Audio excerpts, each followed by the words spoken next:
오늘도 이 자리에 함께 하신 저와 여러분에게 하나님의 크신 은혜가 함께 하시기를 주님의 이름으로 축복드립니다. 서로 인사하겠습니다. 메리 크리스마스. 네.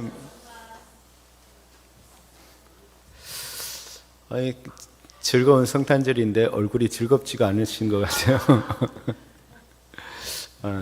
요즘은 보니까 이렇게 성탄절이 많이 이렇게 분위기가 예전만 못한 것 같아요. 예전에는 이 성탄절이 되면 굉장히 이렇게 사람들이 다 쉬었어요. 쉬면서 정말로 막 기뻐하고 즐거워하고 성탄절을 준비하기 위해서 막 분주하게 이렇게 움직였는데, 요즘은 다들 경제도 그렇고 또 여러 가지 사회적인 분위기가 그래서 그런지 이렇게 성탄절이 성탄절 같지 않는 그런 모습을 보이게 됩니다. 그래서 예전에는 이렇게 성탄절 주일 성탄 예배가 드리면 이렇게 자리 꽉 차고 이렇게 언제나 즐거운 마음으로 예배를 드린 것 같은데, 빈자리가 참 많이 보이니까 마음이 많이 아픈 것 같습니다. 이게 많이 바빠졌어요. 그죠? 또 많이 힘들어졌고. 근데 생각해 보면 그게 사탄의 계략이라는 거예요. 사탄의 계략. 사탄은 우리를 분주하게 만듭니다. 그래서 분주하게 살아가지 않으면 살지 못하도록 우리를 만드는 거죠. 근데 생각해 보면 우리가 그렇게 많은 것들을 벌지 않아도 살 수 있습니다. 그러니까 많은 것들을 우리가 편하게 누리려고 하다 보니까 많이 이렇게 힘들고 어렵습니다. 물론 제 말에 동의하기도 하고, 어떤 분들은 세상 물정을 몰라서 제가 이런 소리를 한다고 말하기도 하지만, 여러분, 우리가 조금 더 영적으로 우리가 생각해 보면, 우리가 정말 주님의 시각으로 바라보면 우리가 무엇이 중요한가, 뭐가 중요한지, 그러니까 뭐가 중요한지를 우리가 생각해 봐야 된다는 거예요. 무엇이 풍성한 것이, 어떤 게 풍성한 것인지 우리가 다시 생각해 봐야 한다는 것입니다.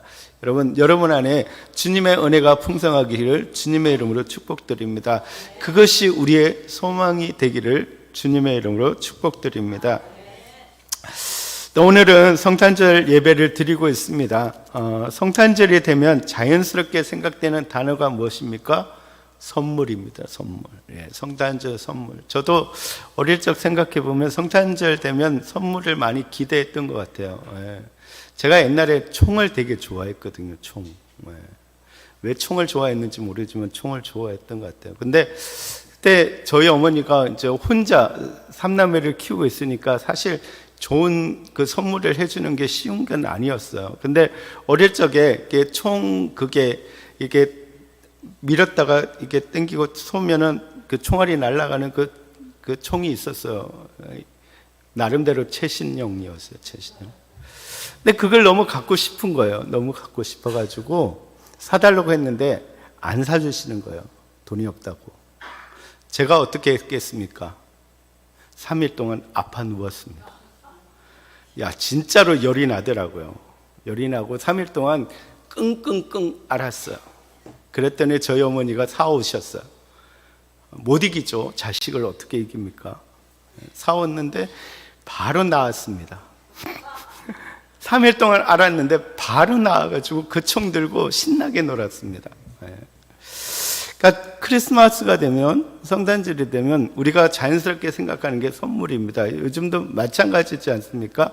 그러니까 아이들은 선물을 기대하고 부모님들은 어떤 선물을 사줘야 되는지 고민하게 되는 것이 성탄절입니다.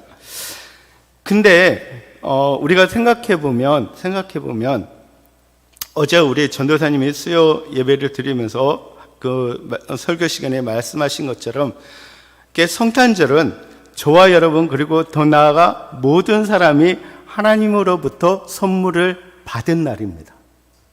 그죠?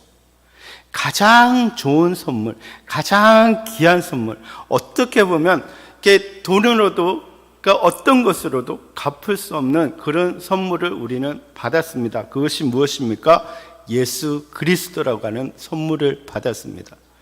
오늘 우리가 같이 기도를 했지만 우리 영혼 자매와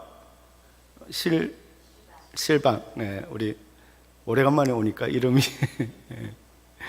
지금 우리 목사님 계신 곳이 신랑, 여기가 실방. 어쨌든 근데 우리가 같이 기도를 했지만 얼마나 귀하고 얼마나 예쁩니까? 선물이지 않습니까? 그죠? 우리 영혼 자매에게는 진짜 귀한 선물이죠. 예. 그리고 우리 할머니 할아버지도 얼마나 귀한 선물입니까? 애지중지. 근데 그보다 훨씬 더 귀한 하나님의 아들, 아니 하나님이신 예수님께서 우리에게 오셨다라는 거예요. 그러니까 하나님께서 우리에게 너무나 큰 선물을 주신 날이 바로 성탄절입니다.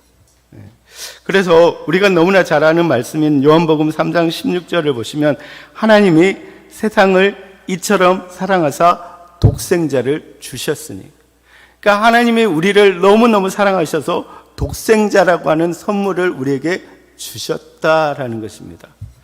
여러분 생각해 보면 여러분은 선물을 다 받으신 분인 줄 믿습니다. 너무 멋진 선물을 받은 거죠. 너무 귀한 선물, 어떻게 할 수 없는 그 선물을 우리는 받은 것입니다. 그러니까 성탄은 하나님께서 모든 사람들에게 먼저 선물을 주신 날입니다. 또 오늘 본문을 보면 성경에 나오는 성탄에 관한 이야기들 중에서 매우 인상적인 인물들이 등장하는데 바로 동방에서 온 박사들입니다.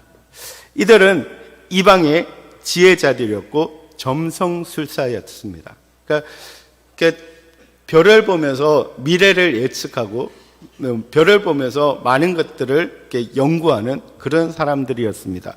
지금으로 말하면 천문학자들이라고 말할 수가 있습니다. 근데 이들은 유대인이 아니었습니다. 그들은 언약 밖에 있는 사람들이었습니다. 그런데 하나님께서 별을 통해서 예수님께서 탄생한 베들레헴으로 그들을 부르셨고, 그들은 먼 길을 마다하지 않고 그곳에서부터 이곳 베들레헴, 곧 예수님께서 탄생하신 곳까지 나아왔던 것입니다. 오늘 본문은 이렇게 기록하고 있습니다. 별을 보고 매우 크게 기뻐하며 집에 들어가 아기와 그의 어머니 마리아가 함께 있는 것을 보고 엎드려 아기께 경배하고 보배압을 열어 황금과 유황과 모략을 예물로 드리니라. 그러니까 그들이 자신들에게 보여진 그 큰 별을 따라 기꺼이 그 먼 길을 왔고 아기와 어머니 마리아가 있는 것을 보면서 기쁨으로 자신들이 준비한 선물을 드렸다라는 거예요. 그런데 그들이 자신들이 준비한 선물을 아기와 어머니 마리아에게 드렸다는 사실은 단순히 선물을 준비했고 그것을 드렸다라는 것을 넘어서 그들이 자신들이 만난 이 아기 예수를 누구로 이해했는지, 그리고 성탄의 주인이 되시는 아기 예수가 어떤 분이신지를 보여주고 있다는 거예요. 가르쳐주고 있다는 거죠. 그리고 좀 더 자세히 들어가 보면 그들이 드린 선물 하나하나에 담겨진 예수 그리스도에 대한 신학적인 고백을 우리는 볼 수가 있다는 것입니다. 그리고 더 나아가면 이 이야기는 지금 오늘 우리가 성탄절을 맞는 저와 여러분에게 우리는 성탄의 주님께 무엇을 선물하고 있는지, 그리고 우리는 예수님을 어떤 분으로 고백하고 예배드리고 있는지에 대한 질문을 하고 있는 것입니다. 먼저 우리가 동방 박사들이 그들이 있는 곳에서부터 베들레헴까지 그 길고 긴 여정의 의미가 무엇인지를 생각해 볼 필요가 있습니다. 지금 많은 성경학자들은 이 동방 박사가 어디서부터 오느냐면 페르시아 에서부터 지금 베들레헴까지 긴 여정을 해오는 거예요. 그렇게 보고 있습니다. 근데 많은 사람들이 동방 박사의 이야기를 읽을 때 그들이 가지고 온 선물에만 우리가 그들이 주목하고 있는 것을 보게 됩니다. 물론 오늘도 우리는 그들이 가지고 온 선물이 어떤 의미를 가지고 있는지에 대해서 우리가 생각해 보려고 합니다. 그런데 성경은 그보다 먼저 그들이 걸어온 길, 그들의 여정에 대해서 기록하고 있습니다. 어느 날 그들이 별을 관찰하고 있었습니다. 그런데 큰 별 하나가 떴습니다. 그것을 발견했는 거죠. 근데 그 별은 분명히 어떤 의미가 있다라는 것을 그들은 알고 있었습니다. 어쩌면 그 별은 왕을 가리키고 있다라는 것을 알았다는 것이죠. 그래서 그 별을 따라 긴 여행을 떠나게 됩니다. 근데 그들의 이러한 선택은 결코 쉬운 일이 아니었습니다. 여러분, 보는 것과 순종하는 것은 전혀 다른 차원의 문제입니다. 여러분, 듣는 것과 순종하는 것은 다른 겁니다. 우리가 말씀을 듣습니다. 성경을 봅니다. 근데 여러분, 그 말씀대로 살아가는 것은 쉬운 일은 아닙니다. 그렇지 않습니까? 여러분, 우리가 정말 말씀을 들은 대로 산다면 여러분 큰 변화를 경험할 것입니다. 그런데 그렇지 못한 이유가 무엇입니까? 우리가 듣고 실천하는 것이 쉽지 않기 때문입니다. 성경은 우리에게 많은 것들을 요구합니다. 어쩌면 우리가 할 수 없는 어려운 일들을 우리에게 요구를 하게 됩니다. 그때 결단하고 그것에 대해서 순종하는 것은 쉬운 일이 아니라는 것이죠. 지금 별을 봤습니다. 그 별을 따라가고자 했습니다. 근데 그 길을 갈 때 그 별이 어디서 멈춰설지 모르는, 그래서 얼마나 긴 시간을 가야 될지 확신이 서지 않습니다. 그리고 그 별이 가리키는 그 사람을 만날 수 있을지에 대한 확신도 없습니다. 그런데 그럼에도 불구하고 그들은 2절에서 헤롯에게 고백한 것처럼 그분을 만나고 또 그에게 경배할 것을 기대하면서 별을 따라 길을 나선 것입니다. 이렇게 누군가를 만나고 누군가를 경배한다라는 것은 언제나 대가를 요구한다는 거예요. 여러분, 하나님께 우리가 예배한다는 것은 우리의 어떤 것들을 포기해야 되는 대가를 요구하는 것입니다. 여러분 보십시오. 지금도 여러분은 여러분의 시간을 포기했습니다. 여러분의 즐거움을 포기했습니다. 간만에 쉬는 시간이잖아요. 그죠? 간만에 노는 날이에요. 오늘 같은 날이면 집에 앉아서 소파와 나와 하나가 되어서 그 드라마를 보면서 드라마 정주행 이렇게 쫙 하면 얼마나 좋은 시간들입니까? 그죠? 또 주위의 사람들은 지금 어디론가 떠나가고 있습니다. 즐거운 시간들을 보내기 위해서 모입니다. 그 시간들을, 그 즐거움들을 다 포기하고 이 자리에 왔습니다. 또 생각해 보면 평안함을 내려놓아야 됩니다. 시간을 들이고 위험을 감수해야 합니다. 이 동막 박사들의 길에는 어떤 위험을 만날지 모르는 두려움과 불확실함이 있었고 피곤함과 두려움이 있었습니다. 그럼에도 불구하고 그들은 발걸음을 멈추지 않았습니다. 왜냐하면 이 참된 예배는 편리함 위에 세워지지 않고 순정 위에 세워지기 때문이라는 것입니다. 그러니까 그 별의 움직임에 그들은 순종했다라는 거예요. 많은 것들을 포기하고 그곳에 나아가는 것을 볼 수가 있습니다. 그런데 10절에서 볼 수 있는 것처럼 그들은 별이 아기가 있는 곳에 멈추어 서자 크게 뭐 했다는 거예요? 기뻐했다는 거예요. 기뻐했다.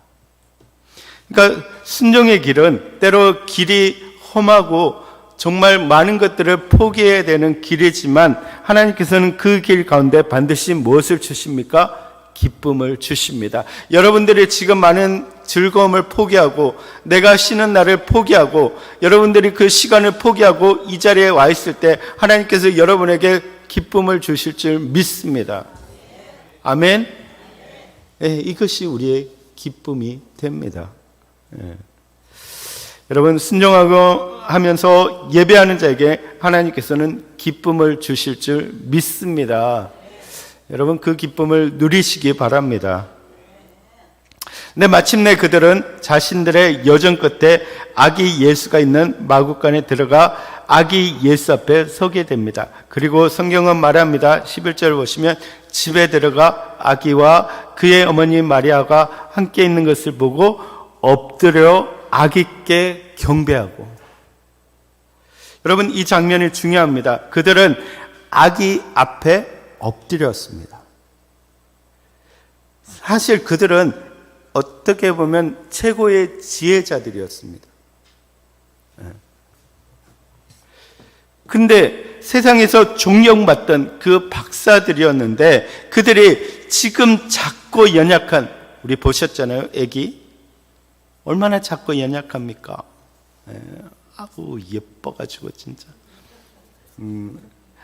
제가 이렇게 안고 싶었는데 제가 안으면 울까봐, 또 힘들어할까봐, 아우 어떻게 할 수. 근데 그렇게 작고 연약한 아기 예수께 그 세상에서 존경받고 그 지혜자가 꿇어 엎드렸다는 거예요. 그리고 그 아기를 경배합니다. 여러분, 이것이 예배의 본질인 줄 믿습니다. 예배는 내가 높아지는 것이 아니라 내가 낮아지는 것입니다. 누구 앞에요? 하나님 앞에. 예수님 앞에 우리는 낮아지는 것입니다. 우리는 자꾸 예배를 드리면서 구경하려고 합니다. 그래, 한번 보자. 하나님이 내게 어떻게 하시는지 한번 보자.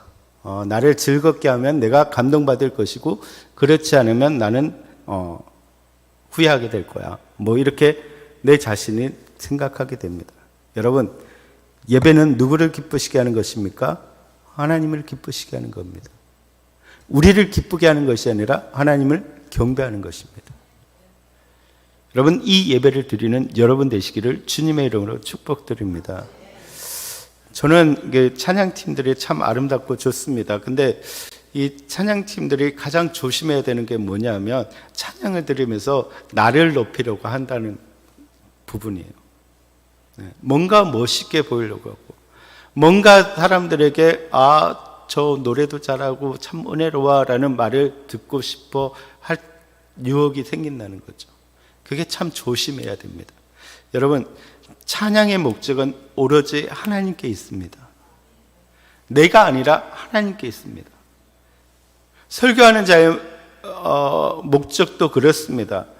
제가 이 자리에 서 있는 것은 제가 높아지기 위해서가 아닙니다. 하나님의 말씀을 전하기 위해서입니다. 오로지 하나님의 말씀을 전하는 것입니다. 그 외에는 다른 것이 없습니다. 만약에 제가 높아진다면 그것은 하나님의 자리를 빼앗은 교만한 죄에 해당합니다. 저는 단지 하나님의 말씀을 전하는 사람입니다.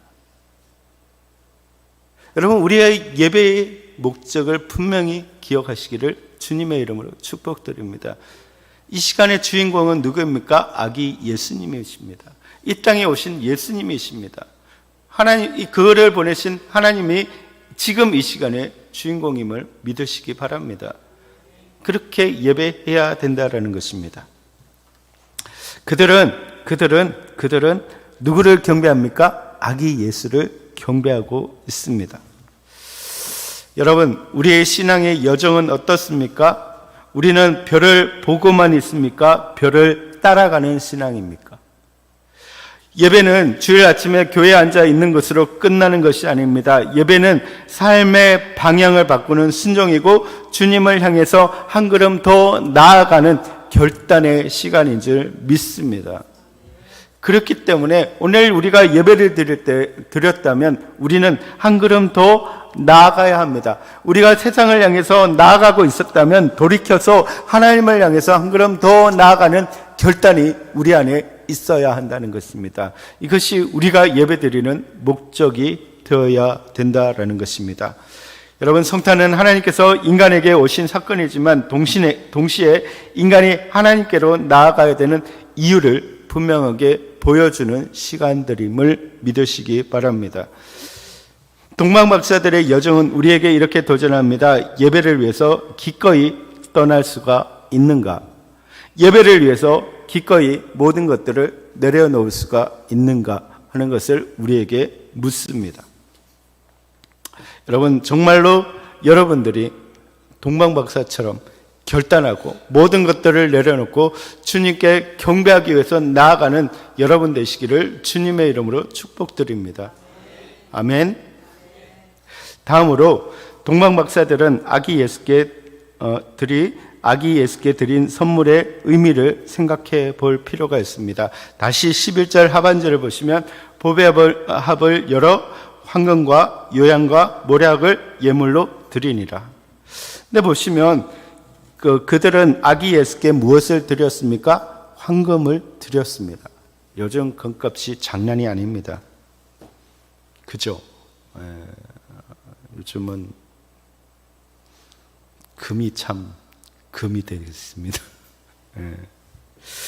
근데 그때 고대 사회도 마찬가지입니다. 근데 황금은 고대 사회에서 단순히 기금속이 아니라 왕권과 통치를 상징하는 선물이었습니다. 금으로 왕의 보좌를 장식했고, 그래서 왕에게만 바칠 수 있는 가장 귀한 예물이 바로 금이었습니다. 그런데 놀라운 것은 이 황금이 화려한 궁전에 있는 왕에게 바쳐진 것이 아니라 누구에게요? 말구유에 누워있는 아기에게 드려졌다라는 거예요. 얼핏 보면 전혀 왕 같지 않은 모습입니다. 여러분, 저 아기를 보면 왕 같습니까? 물론 그 가정에서는 왕이에요, 그렇죠? 첫 번째 아이가 태어났을 때는 진짜 왕이었어요, 왕. 저도 생각해 보면 우리 다인이가 태어났을 때 모두가 집중해겠어요. 둘 다 집중해가지고 조금만 이상이 생기면 막 떨리고, 그래서 응급실도 가고 막 그래요. 응급실에 갔더니 기저귀 발진이래요. 세상에, 하루 종일 울어가지고, 너무 많이 울어가지고 응급실에 가가지고 애가 어떻게 됐나 싶어가지고 조마조마가 봤더니 기저귀를 여니까 울음이 멈추더라고요. 첫째 때는 그렇더라고요. 그 둘째부터는 애가 울든지 말든지 뭐, 이제는 요령이 생겨가지고 그런 거죠. 근데 그 연약한 아이를 보면서 그 동방 박사는 경배하면서 그 왕에게 드릴 황금을 주었다라는 것입니다.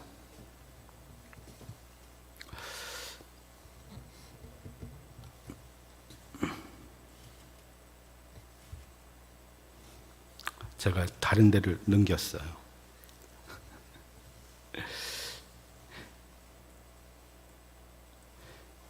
여러분, 지금 생각해 보면 그가 지금 황금을 드렸어요. 근데 연약한 아이예요. 왕으로 보이지 않다라는 거예요.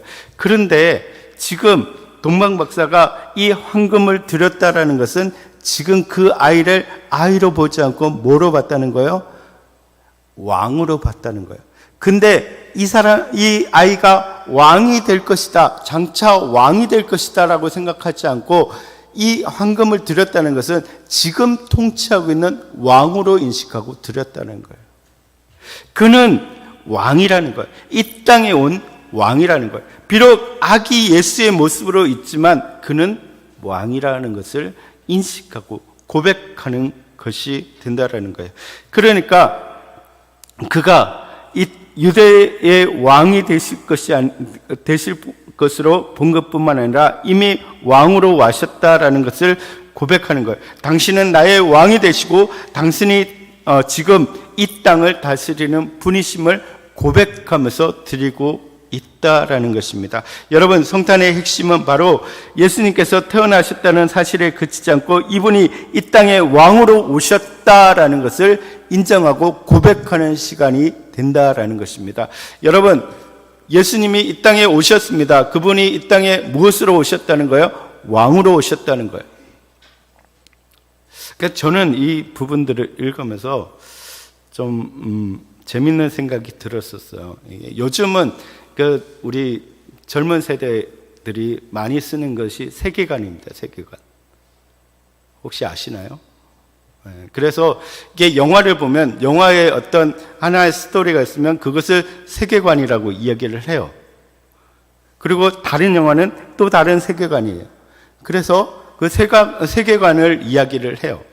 근데 지금 보면 동방 박사들은 예수님에 대해서 뭐라고 부릅니까?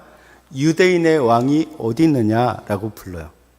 그러니까 유대의 왕이 누구냐라고 부르는 거죠.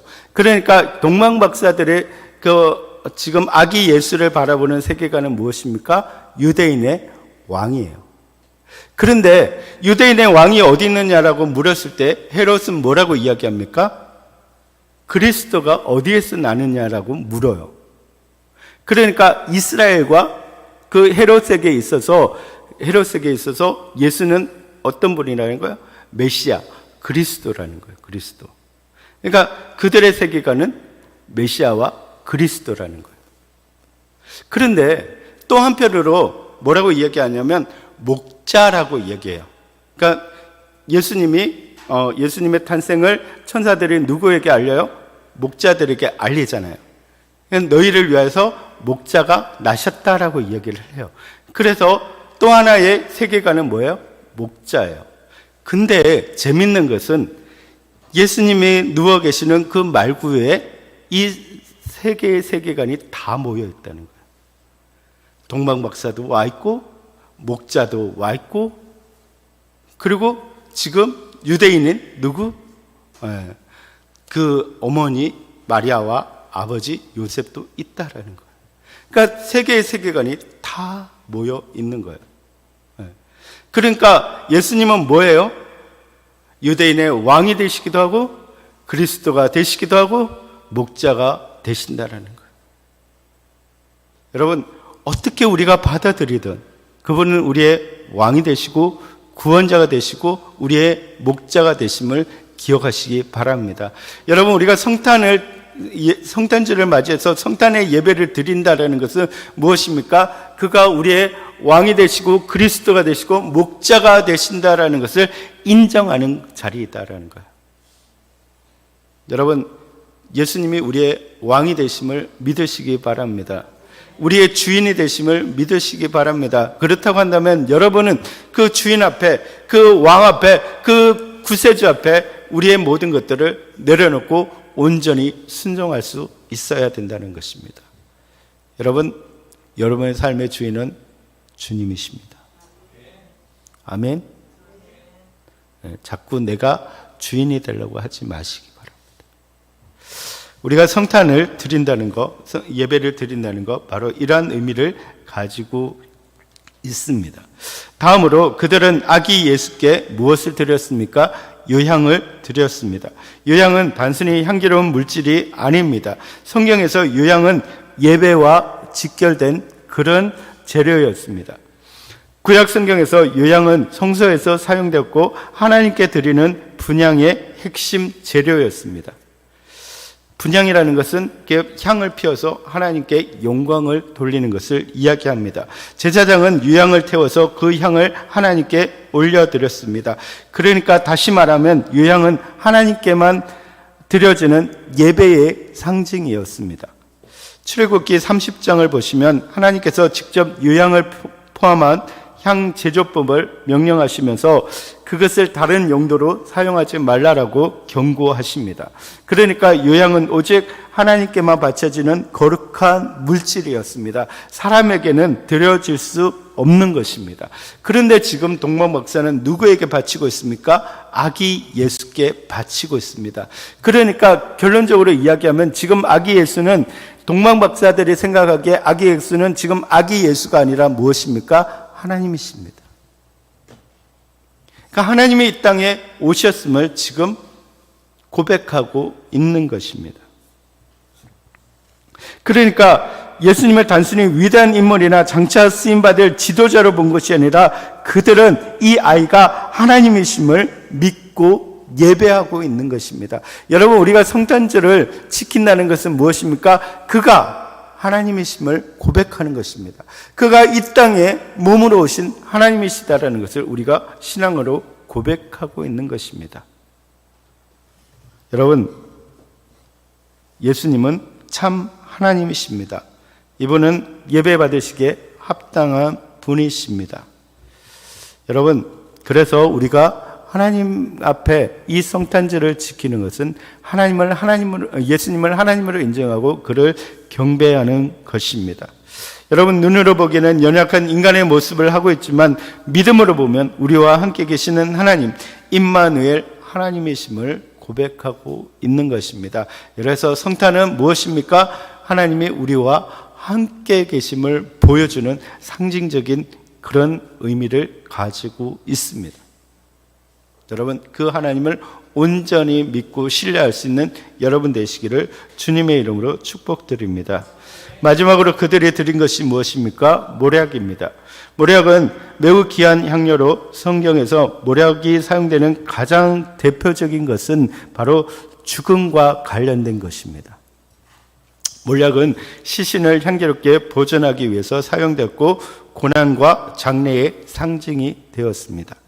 요한복음 19장 39절을 보시면 예수님의 장례를 위해서 니고데모가 몰약과 침량 섞은 것 약 100리트리다를 가지고 옵니다. 몰약은 생명의 탄생보다는 죽음을 떠올리게 하는 물질입니다.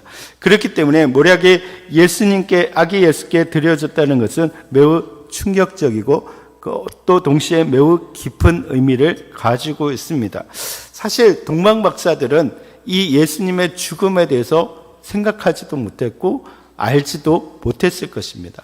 그가 분명히 하나님이시고 이 땅에 오신 그 하나님이시다는 것, 왕이라는 것은 분명히 믿고 고백을 했지만 그가 왜 왕이 되시고 그가 어떻게 다스리고 어떻게 죽게 될 것인가에 대해서는 사실 알지를 못합니다. 그런데 그들은 성령의 인도하신 가운데 그들의 모략을 드림으로 인해서 예수님의 사명을 예언적으로 고백한 것이 된 것입니다.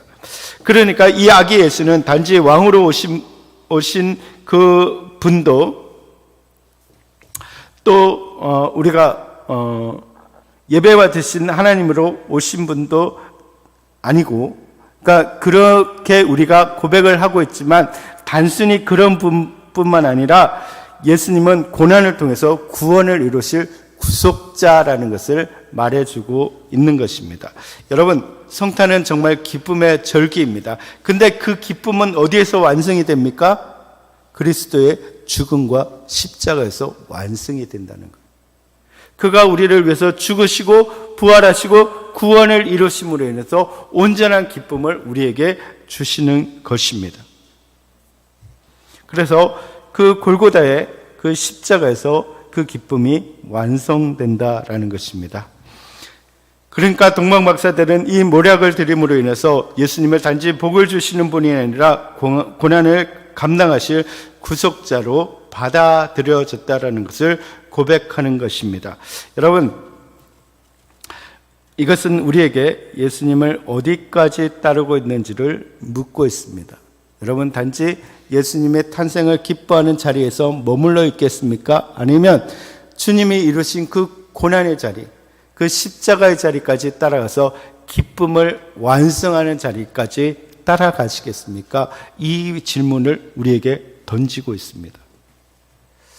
여러분, 우리는 이전에도 말씀을 드렸지만 요즘 그 젊은 세대들이 이렇게 점을 많이 봐요. 요즘 그 TV를 보면 연예인들도 타로나 점 보러 참 많이 가요. 근데 점을 보는 이유가 무엇입니까? 왜 봅니까? 왜 볼까요? 저도 한번 보고 싶어요. 우리 교회가 좀 부흥이 되려나? 그 점 보는 이유가 뭘까요? 마음이 편해지니까. 그러니까 지금 일어나고 있는 일에 대해서 불확실해요. 근데 점 보러 가면 확실하게 이야기를 해줘요. 7월 달에는 물 조심하고, 여자 조심하고, 남자 조심하고. 이렇게 이야기해줘요. 이번에는 또 잘 될 거야. 근데 그게 맞아요, 또. 이렇게 보면, 이렇게 이야기하는 게 또 맞아 떨어져 가. 뭐, 흉터가 있고, 흉터 없는 사람 없잖아요. 다 있어요. 어려움 없는 사람 없잖아요. 다 있어요. 근데 다 맞는 것 같대. 착해 보이는데 성격은 있어. 착해 보이는 사람 중에 성격 없는 사람 없어요. 저 착해 보이잖아요. 성격 있어요. 다 맞는 것 같아요. 근데 딱 이야기해주면 그게 진짜 이루어질 것 같아요. 그래서 마음이 편해서 가요. 근데 여러분 생각해 보면 그러면 예수님을 왜 믿고 있냐? 교회 와서 예배를 왜 드리고 있냐? 라고 이야기할 때 많은 사람들이 뭐라고 이야기하면 마음이 편해졌어. 그러면 생각해 보십시오. 점을 보는 거나 예수님을 믿는 거나 결과적으로 마음이 편해진다면 왜 예수를 믿으세요? 왜 여기 나올 수 있어요? 근데 놀라운 사실은 교회 다니는 사람들도 점 보러 많이 가요. 왜? 기도하기 힘드니까. 기도하면 오래 걸리니까. 마음이 편해지려고 가는 거예요. 근데 제가 미국에 있을 때는 목사님들도 가요. 어디다 개척하면 부흥하겠습니까? 그래서 점쟁이들이 목사님 저쪽에 하면 좋을 것 같아요. 그게 하는 거예요. 여러분 그게 왜 그렇습니까? 우리가 성탄절을 우리가 이야기할 때 예수님의 오심에 대한 기쁨만 즐기려고 한다는 거예요. 근데 예수님은 무엇을 통해서 우리의 구원을 이루었습니까? 고난과 죽음을 통해서 이루었다는 거예요. 그러면 우리는 어디까지 따라가야 합니까? 고난과 죽음까지 따라가야 한다는 거예요. 구원을 이루기 위해서 우리는 고난받아야 되고 우리는 그 같이 죽어야 돼요. 그죠? 그죠? 죄송합니다. 이 성탄절 날 죽음을 얘기했어. 이런 분위기가 아니었는데. 자, 그런 거죠. 여러분, 그 안에 진정한 기쁨이 있다라는 거예요. 누구도, 세상이 줄 수 없는 기쁨이 그 안에 있는 줄 믿습니다. 여러분, 그래서 우리가 구원을 이루기까지 나아가야 한다는 것입니다.